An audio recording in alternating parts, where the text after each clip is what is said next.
Good afternoon, everyone. I welcome you all to this 9th day of the online classes being conducted for MA Part 2 3rd semester English for the syllabus prescribed by Rashtrasan Tukadoji Maharaj Nagpur University, Nagpur, in collaboration by 3 colleges: Vasantrao Naik Government Institute of Arts and Social Sciences, Nagpur; Rajkumar Keval Ramani Kanya Mahavidyalaya, Jaripatka, Nagpur; and J.M. Patel College of Arts, Commerce and Science, Bhandara. Friends, in this session, we will be dealing with the short stories of Nathaniel Hawthorne, and the resource person for the session is Dr. Santosh Hotchandani. Sorry, Santosh. Hotchandani. Sir is working as an assistant professor in English at Natwarlal Maniklal Dalal College, more popularly known as NMD College, Gondia, of Arts, Commerce, Law and Management, with 11 years of teaching experience at UG and PG level. Sir has 20 publications in journals to his credit, the journals which are of national and international repute, and he has contributed 1 chapter in conference proceedings. Sir has been recently awarded a PhD. So, on behalf of the organizers and the participating students, I congratulate Sir and hand over the mic to him for his presentation. So, over to you, Santosh, sir. Thank you, respected Dr. Kapil Singhal, sir, for your beautiful introduction. Good afternoon, everyone. First of all, I would like to thank and congratulate all the conveners for organizing online classes for students of MA 3rd Sem. Respected Dr. Sujata Vyas Madam, Principal, Vasantrao Naik Institute of Arts and Social Sciences, Nagpur. Respected Dr. Urmila Dabir Madam, Principal, Rajkumar Keval Ramani Kanya Mahavidyalaya, Nagpur.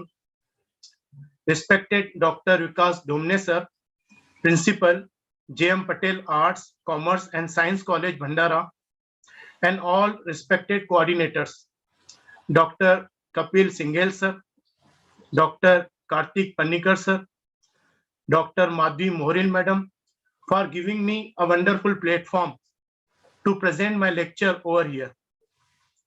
Thank you all. Sir, please give me permission to share my screen. Yes, sir.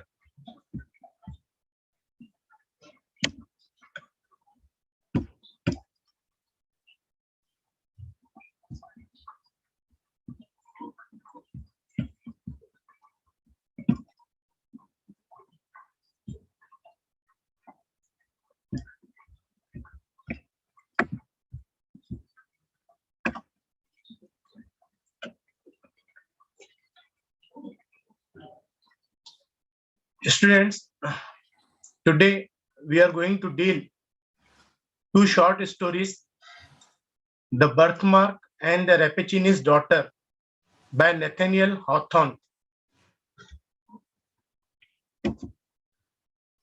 It is the introduction to Nathaniel Hawthorne.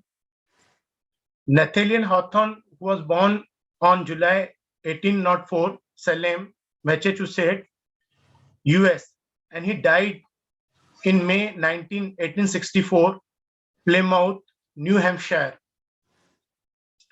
Nathaniel Hawthorne was an American novelist, dark romantic, and short story writer, and his works often focuses on history, morality, and religion. He is considered as one among the 19th century American romantics, one of the greatest fiction writers in American literature, and he is best known for The Scarlet Letter, which was published in 1850, and The House for the Seven Gables. Many of his stories focuses on history of America, especially the Puritan era, the social and psychological issues, that underline people's behavior. He uses symbols, a concentration on the darker side of human behavior, and the themes such as isolation, obsession, guilt, social reform, and redemption. The original name of the family was Hawthorne, Hathorne, and further he added W to distinguish himself from the history, which included John Hawthorne, a prominent judge in the Salem witch trials in those days of 1692 to 93.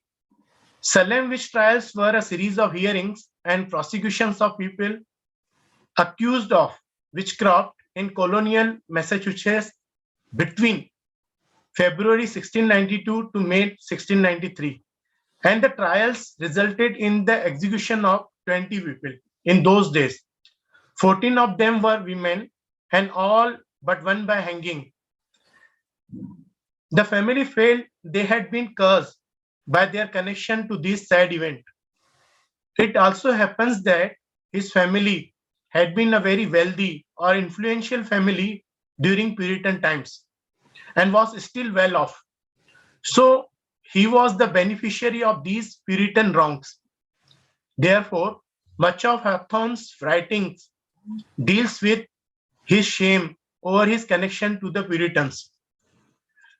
The Puritans upheld a strict moral and religious lifestyle and wanted to reform the church and make their beliefs the primary religious teachings in England. A number of Puritans immigrated to the Americas in 1630.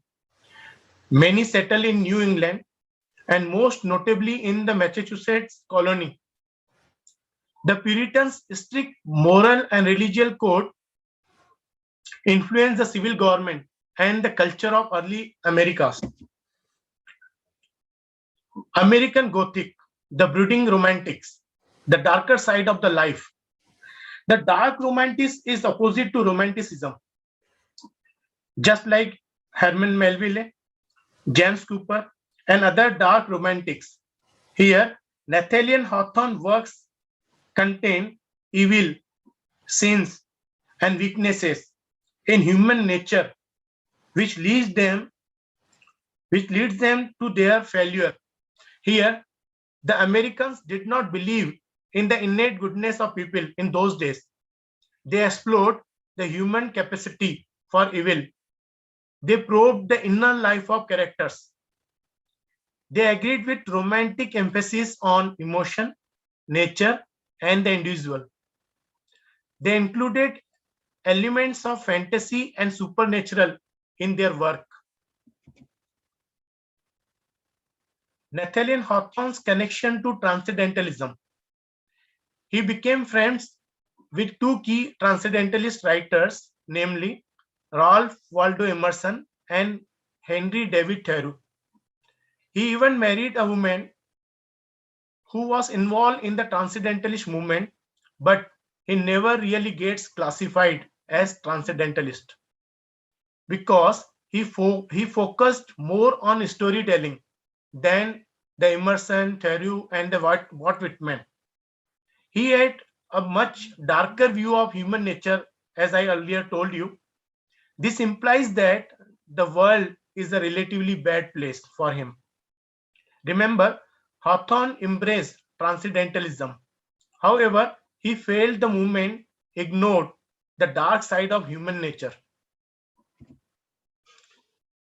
The present short story, The Birthmark, is published in Nathaniel Hawthorne's collection, Moses from an Old Man's. The Birthmark is a symbolical love story of Elmer and Georgiana.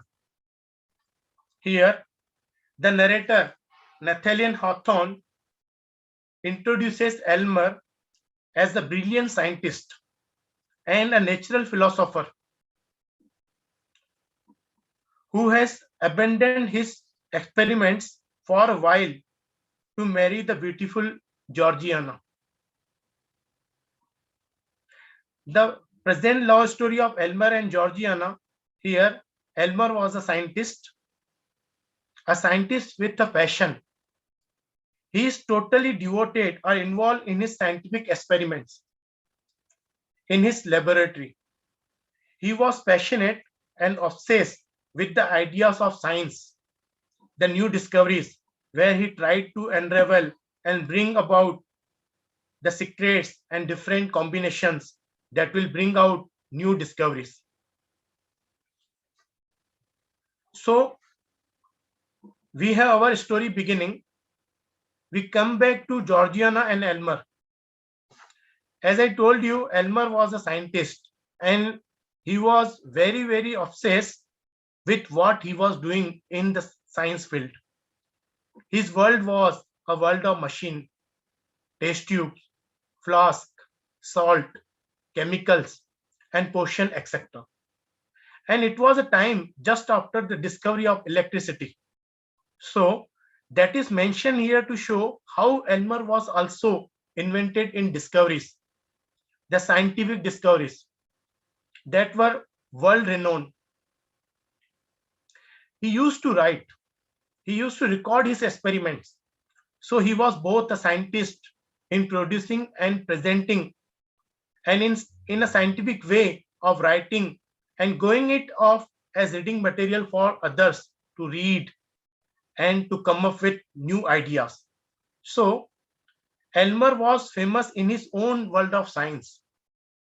But at the point at which the story begins, we find that Elmer, having partially reflected from their law, the rules, the storyteller, the narrator, Nathaniel Hawthorne, says how he was washed the stains of acid from his fingers and he comes into the other side of the lab along with his assistant, Aminadab. So let me introduce these characters to you. We have just 3 characters in this short story. The first one, Elmer. Second, the heroine of the story, Georgiana. And the third one, Aminadab. Elmer was an accomplished yet misguided scientist. He has made revolutionary discoveries about the physical world, from volcanoes to clouds to mines, etc. His risky investigations into the spiritual world, meanwhile, are evidence of his aspiration to be godlike, his desire to change nature's creation. He believes he can concoct an elixir vita, a potion that will render the drinker immortal, and becomes obsessed with his outlandishly ambitious experiments and pursuit for human perfection. We have Elmer and Georgiana put together, and we have Aminadab, Elmer's beautiful and caring wife, Georgiana. Georgiana is a physical ideal woman, with the exception of the small hand-shaped birthmark or the spot on her left cheek. Georgiana submits to Elmer and only cares about what he thinks of her, and she becomes the subject of one of his dangerous experiments, life-threatening experiment as a result. By trusting her husband at all costs and surrendering to his outrageous demands, she adheres to normative gender roles that demand a woman's obedience and subordination to a man. As I earlier told you, we have Elmer and Georgiana put together, and we have Aminadab, a lab assistant, to whom Elmer has interested in the lab for the time being. Elmer meets Georgiana and falls in love with her, and she, of course, with him. They marry, and here you see a passion that was born in Elmer's retains itself on the same level. Elmer was passionate about science and now shifts his passion on to Georgiana.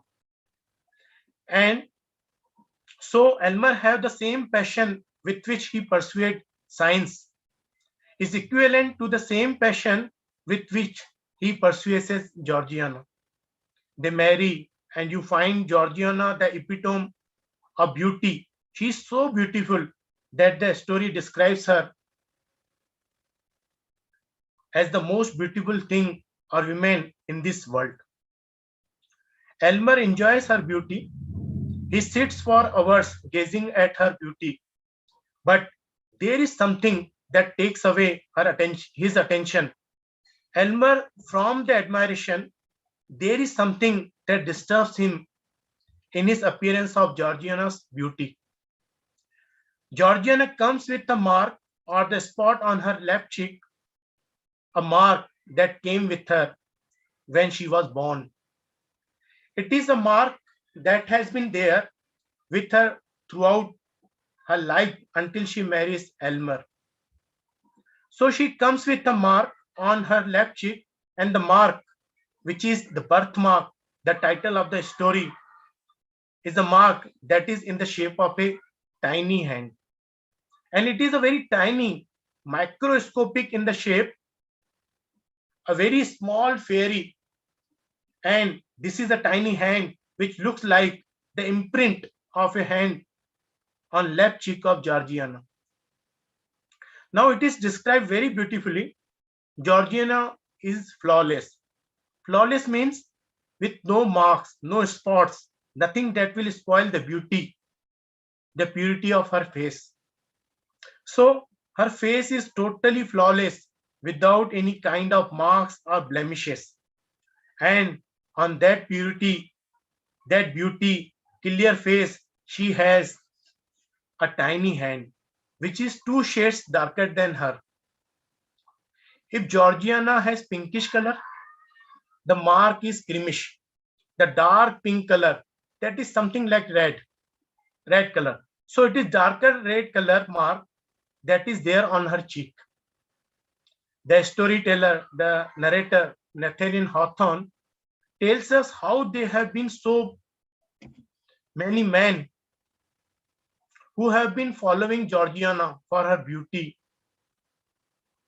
They proposed Georgiana for they wanted to become her husband, but all of them followed her and loved her for the birthmark. They wanted her with the birthmark. But for Elmer, the man of perfection who has been obsessed with science and obsessed with the idea of producing the highest and the finest of his experiments, the new discoveries, the most beautiful experiments. For Elmer, this hand is something that subtracts from Georgiana's wholesome beauty for him. And it is irritating him. He does not want this mark on her cheek. And there was a time when he sits and gauges Georgiana all the time. एक समय ऐसा भी था जब वो पूरा समय means Elmer ज्यादा से ज्यादा समय उसकी ब्यूटी को देखते रहता था जॉर्जियाना को. Now it irritates him. Imagining the mark to be gone. One day, Georgiana tells Elmer, my dearest husband, you had a dream yesterday, and in that dream, I heard you talking. So I know what your dream is about. Elmer doesn't remember at that time. He says, did I dream? I don't remember. And Georgiana said thereupon, yes, my dearest, you dreamed. I heard you saying that I will take away the birthmark from her. And he also says that this cannot be done. After a while, I heard shouting that this cannot be done, for it has reached her heart. And this is what made me scared. And you shuddered. Shuddered means shivering every time. And Elmer cannot stand there. He says, I think we can remove this birthmark. And thereupon Georgiana is very angry. She says, if you did not want me with this birthmark, why you didn't leave me my mother's side? You shouldn't have bought me. You shouldn't have married me. Why couldn't you have left me there? Now Elmer has nothing to reply, nothing to answer. But this thing has become an obsession with him. Something is there in his mind. If science was an obsession with him earlier, the birthmark becomes an obsession with him now at present. So Elmer is obsessed with Georgiana's birthmark, and constantly he was thinking. We hear echoes of how Elmer had spoken in his dream. He has said, if it is in her heart, now we must have it out. When Georgiana is taken into the lab for the first set of experiment after the consent of Georgiana, that Elmer wants to do on her as the part of removing her birthmark. So Georgiana comes at a point of time when Georgiana begs or requests Elmer, please remove this birthmark from me. I cannot tolerate it anymore. I cannot tolerate the look on your face, the way you look at me, as I cannot be of happiness to you. My dearest husband, I don't want to leave. I don't want to leave with this birthmark. Take it away from me. This is what she says, either remove this birthmark or take my wretched life. And Elmer says, Georgiana, with you I am experimenting, and with you I am moving deeper into the areas or the powers of science for new discoveries. Now what we have there is the first series of experiment begins with Elmer and Aminadab, the assistant of Elmer, working together, and here Georgiana being the subject of their experiment. We see Georgiana being leads into the part of the lab. Now there is something in the way the narrator has brought into the picture the whole story. The setting of the story is there are two parts. The place where Elmer and Georgiana live. One part is core lab, the central lab. The experiment lab, which Georgiana has not seen yet. The other part is the border, BOUDOIR, means the bed chamber or the rest room, where Georgiana can rest, and sometimes Elmer can also rest in times when he is not in the lab. Once she is taking rest, she happens to see unknown by Elmer. Now before that we need to describe Aminadab. Aminadab is physical with a strong body. Now let me introduce Aminadab to you. Aminadab is his lab assistant, as I earlier told you. Aminadab is total contrast to Elmer. Aminadab means he is physical with a strong body, short, with long hair, a face which does not see much, a face that does not look at people straight, a face that is very different from the kind of thin, which is different, delicate face that Elmer has. He is totally contrast to Elmer. He is rough and strong and well built with long and shaggy hair that is not combed. So he is total contrast to Elmer, but Aminadab is fine the way he works in the lab. Now writer calls Elmer a man of spirits, while Aminadab is called a man of physical nature. He is the man of earth. So we have the contrast between Elmer and Aminadab. And the contrast between the lab and the rest room or the bed chambers, which is beautiful. It has shining curtains. There is a lot of pictures. There is beautiful beds with cushions. And it is a place where you can dream. It is a place where you can imagine in the rest room. It is a place where you can have fun, you can enjoy your life. This is a luxurious place, while the core lab that you have next or other side of the lab, which is hidden, is the lab where there is a hardcore equipment, and one equipment that stands out in the lab is the furnace. One day, Georgiana, while these experiments of her birthmark are going on, she happens to look into the lab. And there she has a shock when she meets Aminadab. Also, you find her being shocked at the lab where you have all these beakers, test tubes, and furnace and fire, etc. There is fire in the lab while beauty and peace sleep in the restroom in the next room. And this is another contrast. There is fire in the lab, and this is another contrast. And this is the same contrast between Elmer, the scientist in the lab, and the Elmer, the man who is in love with Georgiana outside the lab. There are two contrasts that are presented here. Now, what happens is the series of experiments begun. What happens is to show Georgiana is troubled, and it is very natural on her part. She is submitted to all this just to please, just to happy her husband.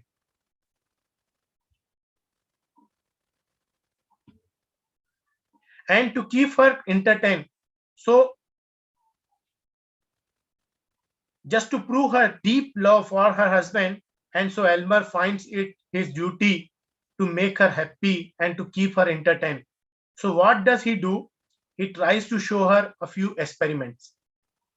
And this is the point where science is shown beyond the world of experiments, going beyond the world of discoveries into the other world,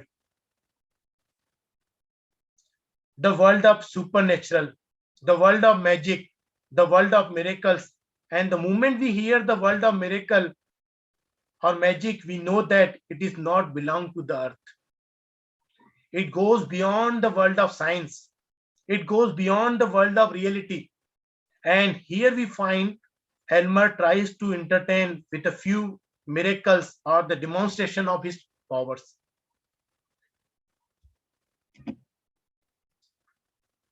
Elmer takes a plant. He is going to demonstrate some experiment. Elmer takes a plant. Georgiana happens to come to the lab. He shows her a plant that is raises of the earth. He just shows her a vessel containing earth or the soil of earth. There rises this plant. And he tells her, this plant is not going to stay long. You just touch it and see. Georgiana touches it, and immediately the plant withers out. It just dies in her hand. And this again is symbolic because it shows that what is from nature does not exist in this lab. Now, another result of the experiment that Elmer shows Georgiana as he brings her a glass. It is a kind of bowl. When he fills with a yellow liquid, and he says, this even a drop of this liquid wipes away the marks on anyone's face. And after listening this, after watching this, and Georgiana is very happy. She asks Elmer, you just need to pour a few drops onto my cheek and my cheek will be clear, isn't it? Elmer says, no, your case is different. It requires a remedy that goes much deeper. Those are the first warning bells that we hear. Of course, the warning bells begin long before when we hear Nathaniel Hawthorne writing a comment on the dream that Elmer had remembered, the dream where he speaks about we must have it out. It is in her heart. And there the writer mentions when science goes beyond a certain point where sleep cannot control certain secrets of the night. As everyone's supposed to dream, or everyone dreams, but the dream remains with us. We speak about them if we want to remember them. They are our personal possession, our own possession. But here the dream that Elmer dreams out, which comes out of him and goes to Georgiana even before he can remember it.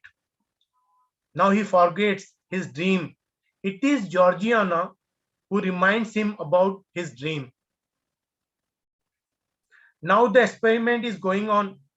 There is a long period of time when Georgiana is asked to rest in a bedchamber, while Elmer works in the lab with his assistant Aminadab. The trials are continuing. Georgiana is given potion and the liquids do not seem to work at first. When Aminadab sees her, he laughs. He commends himself and says,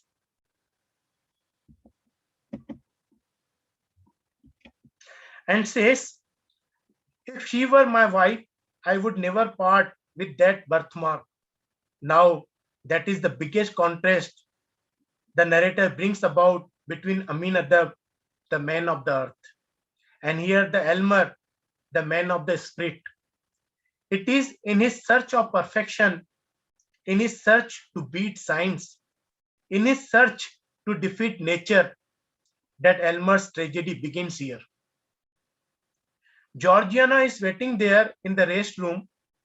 In order to pass the time, she looks at the library that Elmer possesses. He has a vast library. He has got books from all over the world on science and different experiments. In fact, there are books on magic, on the supernatural things, on the spirit, etc. Now, Georgiana reads some books, including the author Elmer. After reading Elmer's books, she says Elmer is a man of science. Her husband is a famous scientist. And reading all those experiments are the wonders that Elmer has contributed to the scientific world. Georgiana falls deeply in love with him after reading his journals, his medical books, etc. She starts admiring him. She starts adoring him. She starts worshipping him. And at this moment, we see how Georgiana more than ever wants to do away with her birthmark so that she can please her husband and make him happy and satisfied. Because she has begun to feel guilty that this is the effect that it has on her. She has begun to feel guilty about having or possessing this birthmark on her left cheek, on her face. And so what we see is again in the books. After reading some books, she meets Elmer, whom she concludes as a failure after some time. He was renowned by the world, but what we see in his each experiment that Georgiana reads about, and she finds here Elmer striving for perfection, yet not being satisfied with what he has discovered yet. He tries to discover more and more and create more and more, yet he never stops because he is not satisfied with what he has found out. And there Georgiana tags him as a failure. And that must be Elmer's defeat in life too. He comes to give her test doses in between the trials. And on one such trip, she follows him without his knowledge to the lab because she was so bored. She follows him into the lab, and there it is that she sees a lab for the first time. She sees different Elmer there. He is pale. He is deeply pale, and he is performing his experiment along with Aminadab. Aminadab doesn't see anything there. He knows only to follow his master, to obey his master, Elmer. He cannot equate. He does not know what Elmer is doing there. And here we found him only the deadly pale Elmer, who is shocking to Georgiana. She cannot recognize him as her husband. The same person. Elmer looks back and he's shocked. He is not happy with Georgiana, having discovered him in the lab. The lab which he had consciously hidden from her. So he tells her, "Why did you come here?" And she asks him, "Will I ever be get rid of this birthmark?" And she asks him, she is afraid. Even she asks him, "Will I die?" Elmer cannot answer directly. He himself is not sure of what he's doing and what will be the result will be. So he asks her to go back and rest because she needs rest there. He asks him to go back to bedchamber and continue waiting for him there. She goes back. After a while, he brings her a liquid, a colorless liquid that looks as pure as what is called the water of immortality. He brings her this liquid, will probably or most surely clear her mark or her spot. Now he does a demo experiment on yellow geranium, which is a flower that used for decoration. He takes the yellow geranium flower with spots on it and he pours this liquid over the petals of flower. As they watch, the spots on the petals fade off. He gives her this drink or liquid and asks her to lying down. You find that Georgiana at peace, lying down on the bed, she falls into a light sleep, not a deep sleep. At the end of which she wakes up and says, "I am better. I feel okay, Elmer." And we see the mark slowly being erased, the birthmark, the cursed birthmark that was there on Georgiana's left cheek. And it is very gradually erased. And you find Georgiana, the epitome of perfection. You find her that perfection being Elmer wanted her to be. You find her the perfect beauty or perfect being that Elmer had dreamed of or Elmer wanted to be as Georgiana. But she says, "I am dying." After some time, but she says, "I am dying. You have snatched away the best that the earth could offer you." And further she says, "I am leaving you, my husband, for I am dying." Those are the words that spell out clearly tragedy for Elmer, the man who was striving after perfection, now finds himself lonely, finds himself without anyone to love and care, finds himself alone in this world, which is perfect to him on sight and not perfect to him in the spirit. And that is how the beautiful story, The Birthmark, ends here. The separation of Georgiana and Elmer. So, this lovely story that begins with love and ends with a misery. And that is probably why the narrator has been called a dark romantic. Students, I hope you enjoyed the story. I have another task. We have another story. We are going to deal the another story, Rappaccini's Daughter, written by the same author, Nathaniel Hawthorne. Now we are going to discuss another story, Rappaccini's Daughter. Rappaccini's Daughter is a Gothic short story. Is written by Nathaniel Hawthorne, and it is first published in 1844 issue of the United States Magazine, and later in 1846 in Moses from an Old Man's, which is the collection of short stories.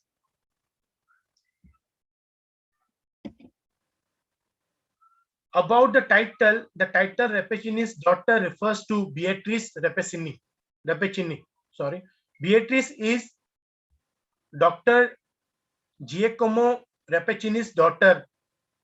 Dr. Rappaccini is the scientist who raised Beatrice around a deadly plant, making it a part of her so that she is poisonous as well. The main character, Giovanni Gasconti, meets and falls in love with Beatrice. Here the characters of the story. First one, Giovanni Gasconti. Giovanni Gasconti is a student at the University of Padua in Italy. He is intelligent and kind, but can be selfish, we can say here. He falls in love with Beatrice Rappaccini shortly after moving to Padua. Another one character in this story, the heroine of this story, Beatrice Rappaccini. She is beautiful daughter of Dr. Giacomo Rappaccini. She looks healthy and beautiful. She is friendly and charming, but lonely. She helps her father, Dr. Giacomo Rappaccini, care for his garden for poisonous plant. She is confined to the lush and locked gardens filled with poisonous plants herself by her father. She has developed an immunity to the poison and has become poisonous herself. She falls in love with Giovanni Gasconti when he begins courting her. Another one character, Dr. Giacomo Rappaccini, father of Beatrice. Dr. Rappaccini is a professor. He is a thin, sickly man who holds science higher regard or higher respect than humanity. I already told you that Nathaniel Hawthorne always dealing with the dark side of human nature than humanity. Rappaccini has raised his daughter Beatrice around poisonous plants. He tells his daughter Beatrice Rappaccini that he is no longer able to care for the most poisonous plant in the garden, as his health is deteriorating day by day, and he is afraid the poison will kill him. So the poison does not harm her. Here he tells her the poison does not harm her, so she will need to take care of the plant herself. The one more character in this story, Professor Baglioni. Professor Baglioni is an elderly man and an old friend of Giovanni Gasconti's father. Baglioni takes it on himself to look after Giovanni while he is in Padua for taking education. Baglioni and Dr. Rappaccini are competitive colleague. Baglioni believes that Dr. Rappaccini cares more about science than humanity. Another one minor character is there, Dame Lisabetta, who shows the secret entrance to Giovanni Gasconti to the garden. The door. Giovanni found a private entrance to this garden. He visits Beatrice every day in the garden. Now we are going to discuss the summary and analysis of the Rappaccini's daughter. It is a fairy tale, a fantasy, a science fiction. The story is set in Padua, Italy. The present story projects a conflict between good and evil force. A young man, Giovanni, came to the city of Padua to get a university education, higher education. By chance, he rented a room on the upper story of building adjacent to Dr. Rappaccini's poisonous garden. The window of his room opened in the garden of Dr. Rappaccini. There is one character I already told you. The minor character Dame Lisabetta shows Giovanni Gasconti around his new room in an old mansion in Padua, Italy, where he will attend the University of Padua. Giovanni can see the neighbor's garden from his window, and he watches Dr. Giacomo Rappaccini's work in the garden. Rappaccini avoids many of the plants, including one with large purple flowers. Dr. Rappaccini calls his daughter Beatrice Rappaccini to tell her she will need to take care of certain plants because he cannot care themselves. Beatrice agrees and calls the plant with purple flowers as her sister. Giovanni finds Beatrice beautiful but has an uneasy feeling about her. He was thinking something. Giovanni meets her father's old friend, Professor Baglioni, the next day. During dinner time, Giovanni asks Baglioni about Rappaccini. As I earlier told you that Dr. Rappaccini and Baglioni, they both were rivals. Baglioni tells him that Rappaccini is intelligent and a brilliant scientist, but callous. Dr. Rappaccini cares more about science than about human life. Baglioni warns Giovanni that Dr. Rappaccini cannot be trusted. We can't trust on him when it comes to experimenting on others for the sake of knowledge. He already warns, means here Professor Baglioni warns Giovanni Visconti. One day, Giovanni purchases a bouquet of flowers for his room. He watches Beatrice in the garden for a while and sees the poison from the purple flower kill a lizard. He throws the bouquet down to Beatrice when she is near the window. She thanks him and goes inside. Giovanni thinks he can see the flowers start to wilt, start to wither as she walks away, and the flower dies.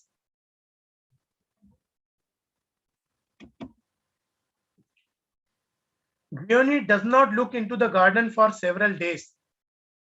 He meets Baglioni as he walks on the street.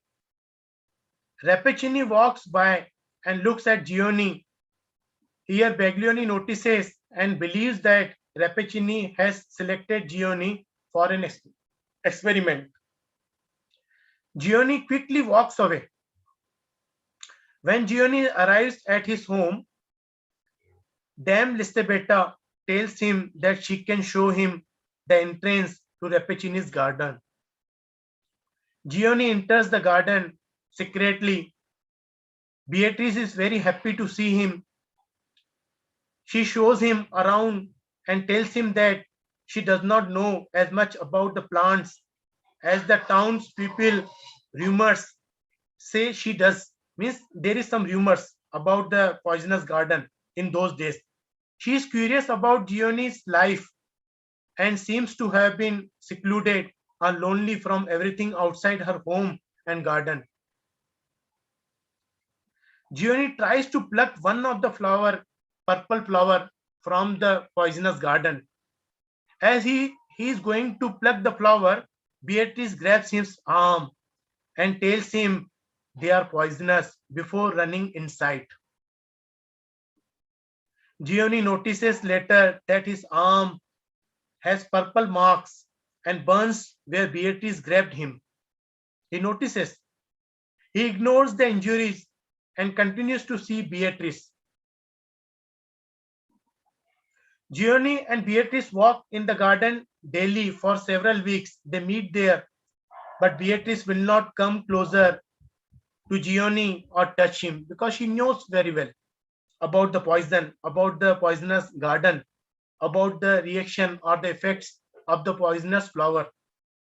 Baglioni surprises Giovanni with a visit one morning. He meets Giovanni. He tells Giovanni that Rappaccini raised Beatrice around poisonous plants and made her poisonous as well. Baglioni has a vial of antidote to the poison. He possessed an antidote. He leaves the antidote for Giovanni and tells him to give it to Beatrice. Giovanni decides to test Baglioni's theory. He wanted to know more about Baglioni's theory.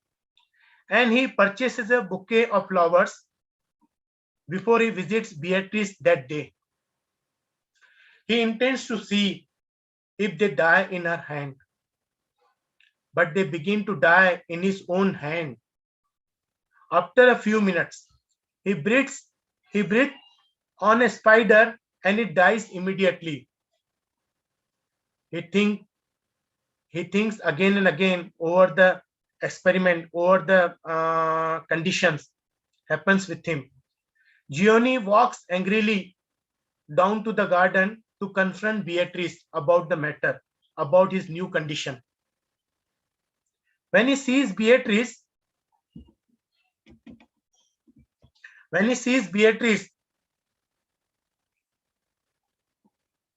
he remembers how much he loves her and cannot confront her at first. He asks her about the plant with the purple flower. She explains that it is Dr. Rappaccini's creation, his father's creation, and it is like her sister. Giovanni screams at Beatrice that he has become poisonous like her. She tells him that was not her intention, but that her father did it to him. It is because of his father, Dr. Rappaccini. He calms down and tells her that he has the antidote, the remedy to cure her. She drinks it after his discussion with Gascounty. She drinks it as Rappaccini walks outside. Dr. Rappaccini tells Beatrice that Giovanni is now poisonous like her, and the two of them can be together whole life. Beatrice tells her father that she would prefer to be loved instead of feared. She tells Giovanni that his words hurt her, and before she dies, and in this way, here the story ends. So we see the theme between love and science in this story. The meddling of the characters here. She died because poison had become part and parcel of her life, whereas the antidote proved fatal for her. So in this way, the story ends here. Thank you, students. I hope you enjoyed the story. Thank you, sir, for giving me wonderful opportunity to present my lecture over here. Thank you, sir. Yeah. Thank you, Santosh. Dr. Santosh Hotchandani started with the background to the writer, Hawthorne, his family background, other biographical aspects of his life, then the relation between how he was influenced by the two essayists, Thoreau and Emerson, and how he's connected to Transcendentalism, that was brought to us in one of the slides, and then the two stories, both the stories which have sad ending, death of the character, the birthmark, and Rappaccini's daughter.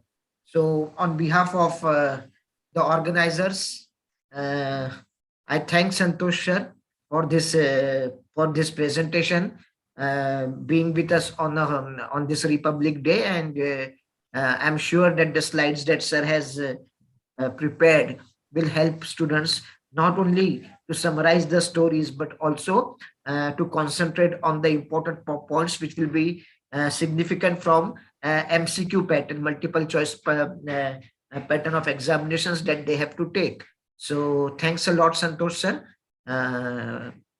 That's the end of the session for the day, and we'll meet tomorrow again in the morning at 10 o'clock. Thank you, sir, on behalf of Thank you, sir. Thank you. Thank you, sir.